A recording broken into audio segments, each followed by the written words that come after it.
இன்றைக்கி நான் ரெடி பண்ண போகிறது இட்லி உப்புமா. இது எப்படி ரெடி பண்ணுறதுன்னு பார்க்கலாம். இப்போ நான் ஃபஸ்ட் நாளே இட்லியை ஒரு பாக்ஸில் போட்டு ஃப்ரிட்ஜில் வச்சுட்டேன். ஃப்ரிட்ஜில் எதுக்காக வைக்கிறதுனா, ஒன்று புளிச்சு போகாமல் இருக்கும் இட்லி.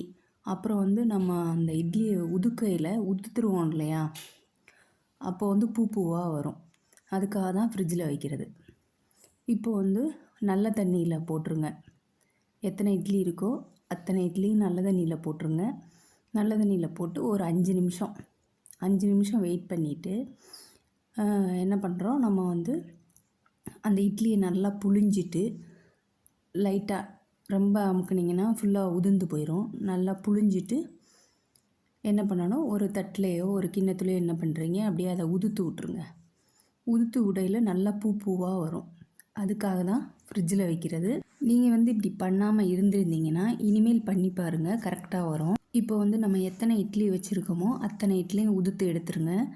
நீங்கள் அந்த கட்டிலாம் இருக்கக்கூடாது. கட்டி இல்லாமல் இருந்தால் தான் சாப்பிடையில் நல்லாயிருக்கும். ஏன்னா எல்லாருமே நல்லா விரும்பி சாப்பிடுவாங்க. குட்டி பசங்கள்லாம் சாப்பிட மாட்டாங்க இல்லையா, இந்த மாதிரி பண்ணி கொடுங்க, நல்லா சாப்பிடுவாங்க. இப்போது தாளிக்க போகிறோம். இதுக்கு தேவையான அளவு ஒரு 4 டேபிள் ஸ்பூன் எண்ணெய் எடுத்திருக்கேன். கொஞ்சம் ஜாஸ்தியாகவே எடுத்துக்கோங்க. 1 ஸ்பூன் உளுந்து எடுத்திருக்கேன். 1/2 டேபிள் ஸ்பூன் கடுகு எடுத்திருக்கேன். இது நல்லா வெடித்து வந்துடட்டும். இது வெடித்து வந்ததுக்கப்புறம் நீங்கள் இப்போது இதில் வரமிளகா போட்டுக்கலாம். நான் வரமிளகா போடலை. இப்போது ஒரு 6 இட்லி இருந்தது எனக்கு. நான் 4 வெங்காயம் போட்டிருக்கேன், பெரிய வெங்காயம் குட்டி நறுக்கி. ஏன்னா வெங்காயம் நிறையா போட்டால் நல்லாயிருக்கும், டேஸ்ட்டாக இருக்கும். இப்போது இதுக்கு தேவையான அளவு பச்சை மிளகா ஒரு 3 பச்சை மிளகா பெருசாக கீறி போட்டிருக்கேன். இப்போ இது எல்லாத்தையும் நல்லா வதக்கிடுங்க. வதங்கினதுக்கப்புறம் நம்ம கருவேப்பிலை போடணும். தேவையான அளவு கருவேப்பிலை போட்டுக்கோங்க. நல்லா வாசமாக இருக்கும் இல்லையா, அதுக்காக நம்ம போடுறது எப்போவுமே கருவேப்பிலை போட்டு நல்லா வதங்கினதுக்கப்புறம் இதுக்கு தேவையான அளவு உப்பு போட்டுக்கோங்க. இட்லிலேயும் உப்பு இருக்கும், இந்த வெங்காயத்துக்கு தகுந்தபடி மாத்திரம் உப்பு போட்டுக்கோங்க.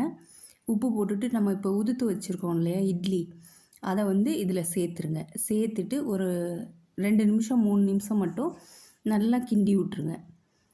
நல்லா கிண்டிட்டு உங்களுக்கு உப்பெல்லாம் கரெக்டாக இருக்கான்னு செக் பண்ணிக்கோங்க. செக் பண்ணிவிட்டு அவ்வளோதான், நம்மளோட இட்லி உப்புமா ரெடி ஆயிடுச்சு. இன்னும் ஒன்று மாத்திரம்தான் இதில் மிக்ஸ் பண்ணணும். இப்போது இதுக்கு நான் 1/4 மூடி தேங்காய் துருவி வச்சுருக்கேன். இதெல்லாம் நல்லா சேர்த்து கிண்டிட்டு அடுப்பை ஆஃப் பண்ணிடுங்க. ஆஃப் பண்ணிவிட்டு அந்த துருவி வச்சுருக்கோம் இல்லையா தேங்காய், அதை இதில் கலந்துருங்க. கலந்துட்டு நல்லா மிக்ஸ் பண்ணி விட்ருங்க. அவ்வளோதான், நம்மளோட இட்லி உப்புமா ரெடி ஆயிடுச்சு. இதுக்கு காம்பினேஷன் சாம்பார் நல்லாயிருக்கும், தேங்காய் சட்னி எல்லாமே நல்லாயிருக்கும். ஒவ்வொருவங்க ஜீனி கூட வச்சு சாப்பிடுவாங்க, நல்லாயிருக்கும். இதை நீங்களும் ட்ரை பண்ணி பாருங்கள். ட்ரை பண்ணி பார்த்துட்டு சொல்லுங்கள். சப்ஸ்கிரைப் பண்ணுங்கள், ஷேர் பண்ணுங்கள், லைக் பண்ணுங்கள்.